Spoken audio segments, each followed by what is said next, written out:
Hello there, welcome to the Glow Up Method. This is the place where we do all that work behind the scenes to find out who we are, what we are made of, who do we want to be, all in this pursuit to live a life that we individually are proud of. Hi!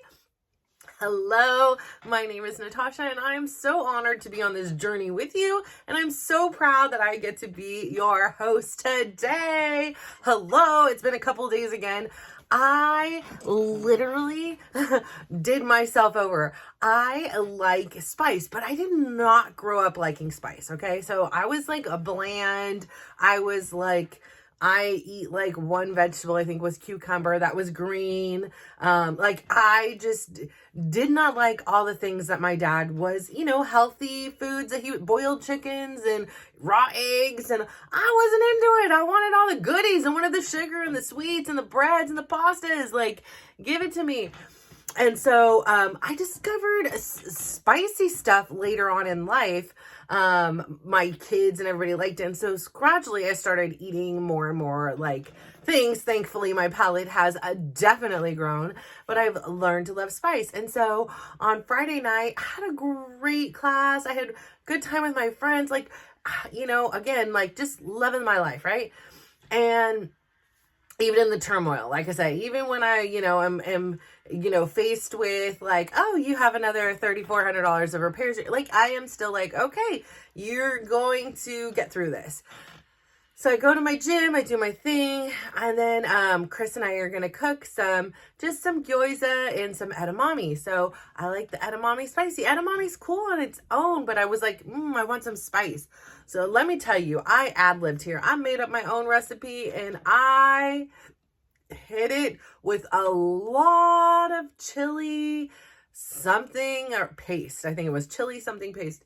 And I put a couple spoonfuls of that. I put everything, and I was like, wow, like this is really spicy. And Chris is like, yeah, it's spicy, but it wasn't like, for whatever reason, it was like really hitting me. My lips were like on fire. My tongue was on fire, but it's hot. Okay. I wasn't expecting it.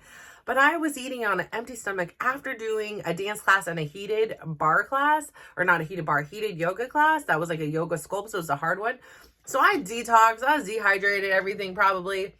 And I put these suckers in there, and let me tell you, within 30 minutes, I was on my knees. Like, I have a pretty high pain threshold.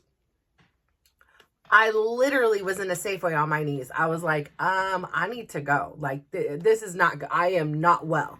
And Chris was like, are you okay? I'm like, no, I'm not okay. Because I wanted to go make an ice cream run. So I'm like, we need to get out of here. And we leave, and let me tell you, it was a rough 14 hours. Oh my God. That was a lesson learned. Don't eat that much spice on an empty stomach. Like, I irritated the crud, like, out of my stomach lining. I was in insufferable pain. And so on Saturday, we were supposed to go on a date.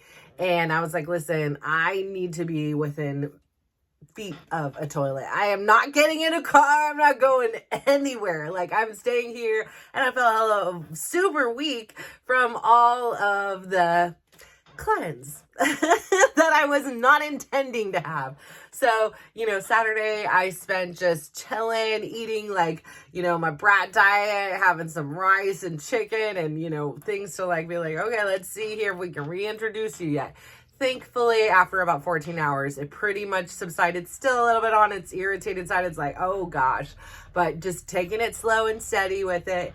And so therefore, Saturday was pretty much a goner of a day. It was just a lot of watching TV. And Sunday, I was still here. I was just doing a lot of cleaning out things. Again, I've really been in this phase, and here we are the last week of February, and I'm really in this era of, inspired by my uncle, inspired by life, of just getting rid of things that are no longer serving me, that I no longer need.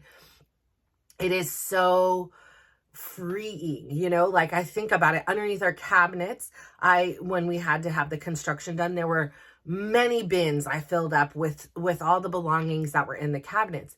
And some of these things were expired medication. Some in here were like face masks that haven't been used in 5 or 6 years. Probably if I open that damn thing up, it's going to be drier than a doornail. I mean, there were so many things. There was about 15 nail clippers. Let me tell you, they weren't all in the same spot. They all are now. But there's just so much things that are in excess or just not even necessary. So really streamlining and downsizing everything has been so nice, because I feel like what I'm keeping is what I need and what I want in my life. Which made me start thinking about my relationship with Chris. Hi, I know I'm talking about it again. You probably are also gagged out, like, stop it. But it's such a metaphor for everything else. One of the things that I've realized now is, so Chris and I are almost dating as long as we dated before we got married and got pregnant. And it wasn't even like dating, like he wasn't even my boyfriend. It was like we went on dates, and so I was like, I feel like now we're even, well, obviously we're married, but I mean, the thing for me is there was this psychological block a lot of the times, and I started thinking about it was like I didn't necessarily feel like I was choosing this life. I was doing the right thing. I was doing the noble thing. I was doing what somebody else wanted me to. In my mind, this is my story, right? I wasn't necessarily choosing this life. It's like, in a way, this life chose me, right? And I wasn't in the business to be a mom then. I wasn't in the business to be a wife. I had no desire to do those things in 1999. As a 22 turning 23-year-old young lady, that was not my lot to life. That wasn't what I wanted to do at that point in time. And I know I had choices, right? So in a sense, I did have the choice, but it always felt like, for me, I wanted to know in my heart that I was choosing Chris, not that I was doing the right thing or I had to or whatever it was. I wanted to choose Chris. And what this process has allowed me, even with all of his faults, and there are moments in time in the quiet when we're not together that sometimes things that have happened and I'm like, what are you doing? What is exactly going on here? Can you break this down for me? Explain it to me like I am your friend. And, tell me, what is it you're going through here? Because I get a little bit like, are you sure you're doing the right thing? And then I suddenly start to second guess. And when I say no, I am sure I am exactly where I need to be, exactly doing what I need to be doing at this exact moment in time. Do I have any guarantees or affirmations of what will be tomorrow, next week, next month, next year, or 10 years from here? No, I don't. But what I do know is I am exactly where I'm supposed to be, doing exactly what I'm supposed to be doing. I am being honest with myself. And for the first time in 25 years, I feel the pride of knowing I'm choosing this. Listen, it isn't the easiest option, right? Because I'm carrying all my old baggage of him. He's carrying all my old baggage of me. And I can sit here and say, you know what? I'm not thinking about that. But I don't know what he's thinking or doing. I don't know what his experience is beyond what he tells me, right? And I take that with a grain of truth. Like, I'm believing you. This is where we are. And if you're going to, do these things, then what are we wasting our time on? So I want to believe, I have to believe in this situation that this is, that he feels the same way I do, that the things that have happened in the past are in the past. They're definitely meant to be learned from. They're definitely meant to be possibly even discussed or broken down or healed from or repaired. But it isn't the end all be all. Like I said before, in other times when we have had, these reconciliations and these plans to move forward, it was like I needed to bring up every single injustice Chris had ever done to me. And I needed an apology. I needed him to understand. I needed to beat it with a horse and be like, you understand you hurt me, right?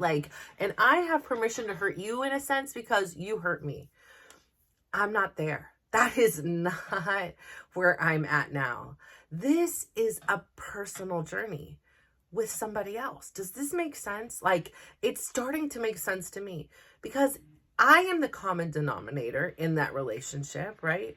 And how I show up. So the more vulnerable I am, the more open and honest I am with him. It's funny and not funny because it was always there along. He is the same for me now. And now I don't know if Chris 10 years ago, without therapy and whatever else, would be here. I can't say for certain. But what I can say is I am here and I am being honest. I'm being vulnerable. Here, take my passwords. Take me. And maybe in some instances, I kind of I pause for a second. I'm like, am I being really, really ignorant? Like, am I really just like missing something and I'm being totally conned? And I go back to my gut. Like, I believe in my intuition. I believe in me. I know when something is off and I know when something is amiss. You know, I know that this situation has been really jarring. I know that, you know, there's parts of me that have, you know, connected back to like the part of like, don't leave me, right? Like, is this little girl who had her mom leave, like, don't leave me. And, you know, that when Chris left, I think it brought up those abandonment issues and it's like, why are you leaving me? Like, yes, it's not perfect and life isn't perfect, but why are you leaving? You know, and it brought up a lot of insecurities and a lot of pain and a lot of sorrow and a lot of regret. Like, what could I have done to fix it, right? You know, what could I have done better? And I'm not trying to fix it. And it may sound like that to somebody else. Like, I'm not trying to change in order to make this work. I am changing. I am choosing to change because I'm not proud of how I represented myself in this relationship. I am not proud of the person I was in there. Yes, I have prideful moments. There are things that I did that were fabulous and great, and I brought you home your favorite nuts, and I took care of your insurance, and I, you know, like, there are many things I did do, but there are many things I chose not to do. I didn't want to. I wasn't in the mood. I didn't feel like it. He didn't deserve it. I didn't get treated well either. And so why should I treat you well? And I will treat you well, and I'll plan everything and I'll do everything. And then you'll say something. Like, there was so much tangled into it. And when I started to peel all those things away and saw what was left, is I was left. And, you know, I always want, and, you know, like a lot of us do, right? You watch a movie or a show and you hear this love, and even someone like me who tries to push away like love and feeling, like try to like bury it down. Like, I don't want it. I don't need that. Like, I have my friends, I have my kids, like, I'm fine, you know. When I hear those shows or I have a dream or something comes up and it has this love that seems so fairy tale-ish, I swoon, right? Like, my heart is like, oh, I feel like the butterflies for you and I want that. But I really wasn't working for it. It was similar to me wanting to lose weight while sitting on the couch eating bonbons and washing it down with a Pepsi and Doritos. You know, like, I can want all I want, and that's fine. But if I want to make that my reality, it's going to take work and it's going to take action and it's going to take it from me. I could want all that, and a dietitian can come in, a nutritionist, a trainer, or somebody else can come in and guide you if they want it. But ultimately, the choices and the decisions are yours. So I say this all the time. You know, it is the theme of this whole glow up method approach. Is, for so long, I outsourced everything. For so long, I looked in the mirror and I looked in my eyes, and what reflected back was a stranger. I didn't know this person because I was so consumed by the well-being of others. I really prioritized it, and it really did make me feel good. I mean, I felt good when I saw somebody happy, right? Like, that makes you feel good. But I was so worried about everybody else's well-being that I completely neglected the importance of me being well. I was unwell. And a lot of it is because I felt, in a sense, my whole life was a punishment of choices, right? Like I was punished for my parents being teenagers. I was punished for my parents not having the skills and the tools to make their marriage work. I was punished by living with a single dad who didn't know what he was doing, doing the best he could.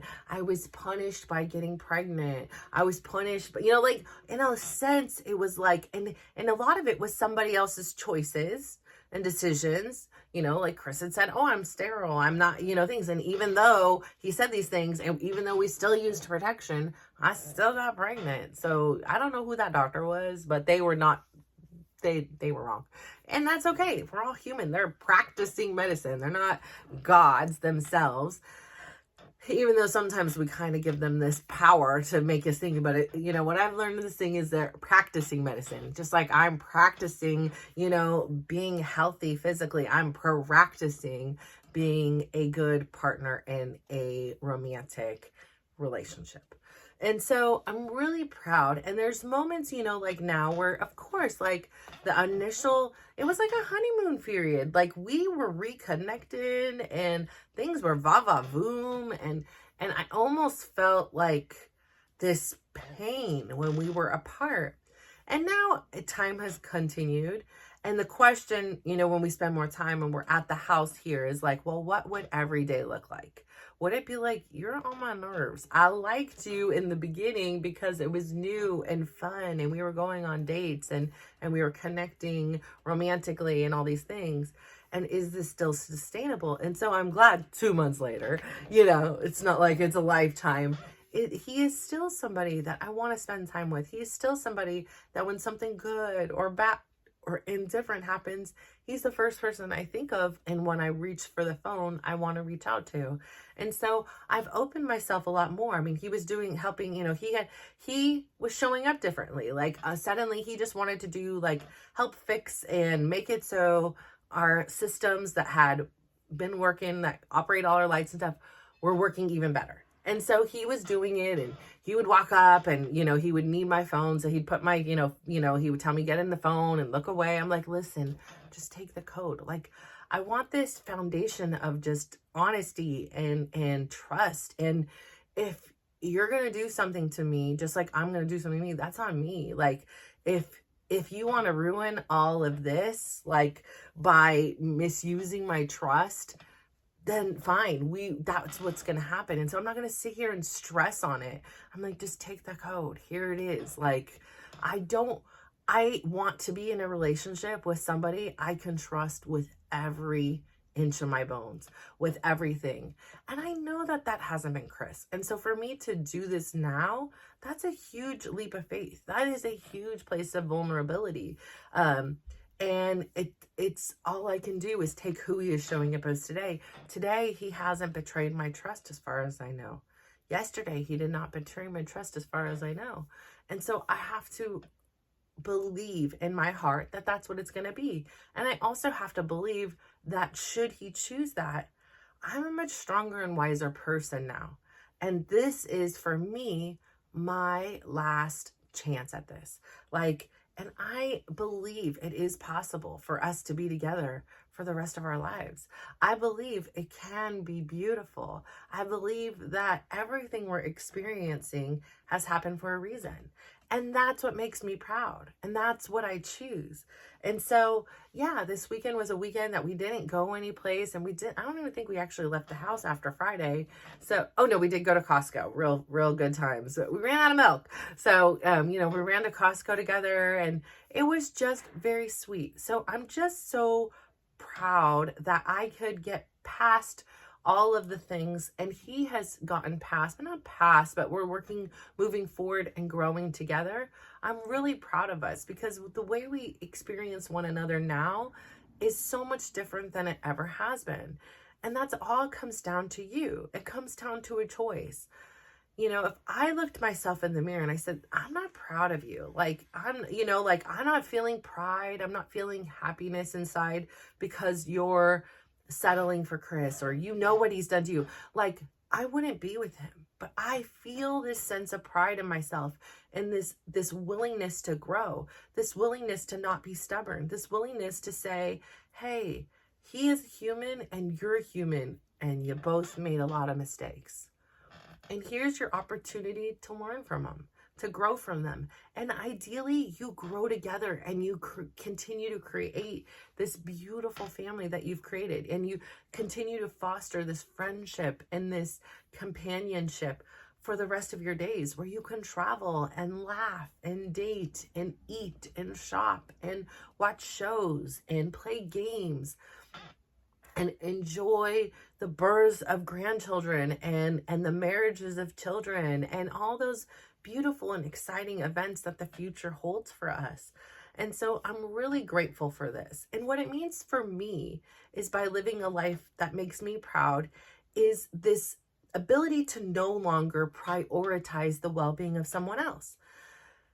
Oftentimes I used to make my decisions because I thought it was what somebody else wanted. I didn't want to hurt somebody else's feeling. I was afraid of somebody else's judgment. I wanted to be liked. And this idea, this whole concept of living a life that makes me proud, allows me this space to discover who it is I am and what it is I want. And that doesn't mean I get it right all the time, right? Like, you're like, ooh, I do something, I don't feel proud about it. You know, you accidentally take a pack of gum or something at the grocery store and you're like, ooh, that kind of didn't feel good.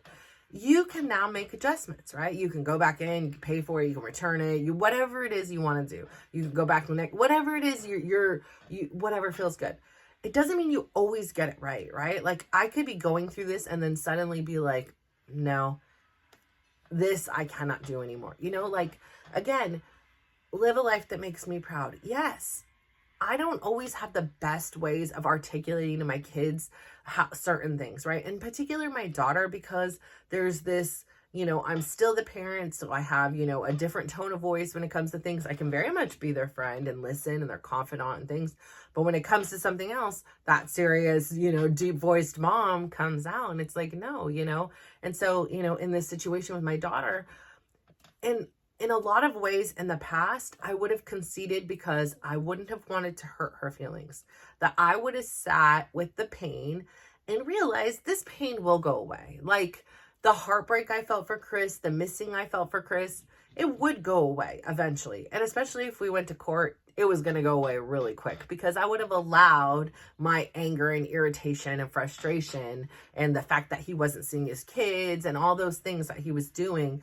I would have let that been my focus, and I would have really did that. So the missing part would have subsided at some point, right? Because truth be told, there's billions of people on this earth.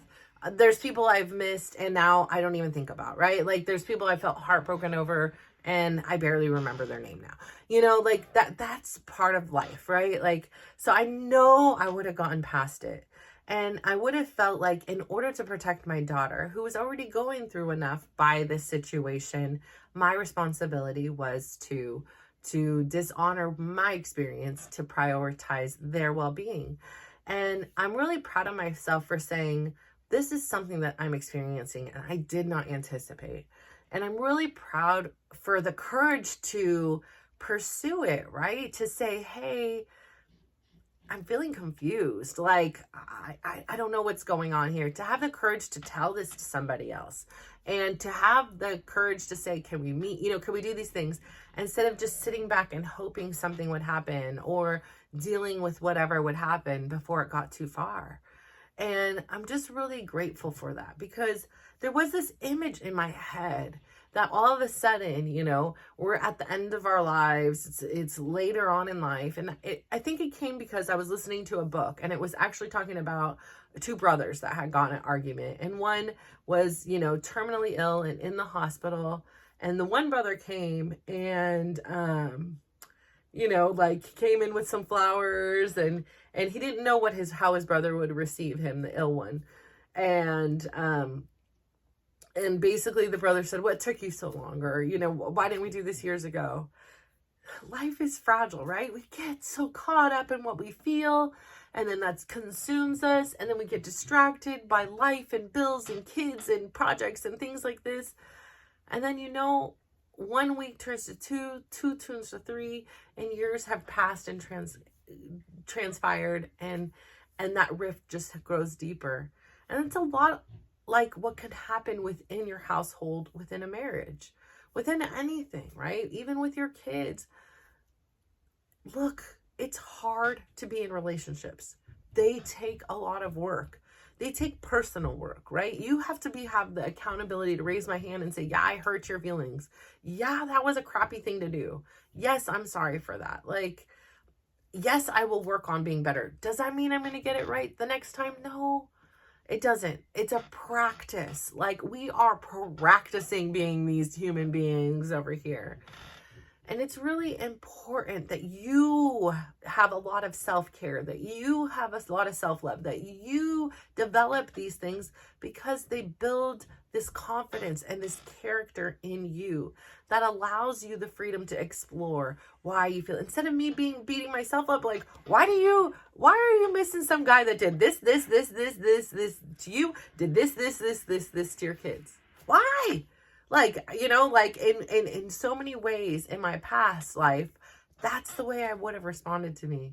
Instead of having the curiosity and the open heart and the compassion to be like, huh, wow, I didn't see that coming either. Like, that's strange, isn't it? Like, what do you think it means? Do you think it's the holidays? Do you think it's the kids? What do you think it is? Like, are you afraid that nobody else out there will like you? Like, what is it? Like, I had to get raw. I had to look at myself in the mirror and be like, no, you're fine. You'll find somebody. That's not a problem. Yeah, I might have had to like install an app, and then within 10 seconds, there's like 300 likes, and I'm like, okay, let's get out of this business. This is weird. I don't know how to do all this. I'm not in the mood for all this business. But it gave me that confidence to be like, no, I'll be okay. Like, I can navigate the, I had friends like, oh, let me set you up with this person. And I'm like, no, like, I need to heal first before we bring other people into this madness. Like, when I do this again next, I want to be healthy, or I'm gonna go out there and have fun, and that's whatever it. But I say all that to say, I now feel, which is just a remarkable feeling, that I am living a life of my choice. Yes, things are coming in. Cars are breaking down with $3,400 tags. There's, illnesses that you give yourself from eating too much chili paste on an empty stomach. Lessons learned, they hurt. That night was brutal. I had barely slept. I was up all night. My stomach was burning. I didn't think to take any Pepto-Bismol or Tums. So like, I was just like, you against the world, girl. Like, you got this. Like, I didn't feel well. And it took a little time to recuperate, right? Like, it was in the thick of it. I was in tears, and I was like, I can't survive this. Oh my gosh, what am I going to do? Like, it hurts so bad. And, but I made it. I survived. I learned a lesson. I got on the internet and sat there reading like, oh, this is a thing. I didn't know. It took me this long. And I survived, and I know better, and I'm going to share that knowledge to any of you out there thinking, put chili paste on an empty tummy. Don't do it. But I'm you've been warned. Unless you want a brutal cleanse, go for it. Let me know how it goes for you. Detoxification, I'm assuming, here happened. But I say all this to say, I finally feel like I am playing my game of life by my choices. They're not always the right one. I had the choice, buy a new car, keep investing in the old one. And again, my loyalty gets me. I like the old thing that I know what I'm going to get, right? But there's going to come a time, and it's going to be soon, in which I'm going to pursue a new vehicle. I'm going to get something new. I'm doing new things too. So finding that balance, making the choices, good or bad, right or wrong, just make the choices that align with you. Discover who you are and what it is you want. And don't wait for perfection. Like, it's about progress. It doesn't mean I get it right. I don't know if fixing my car was the right decision. I do know right now, for who I am right now and where I am today, working on things with Chris is 1000% the right decision, right? Like, I feel really good about it today.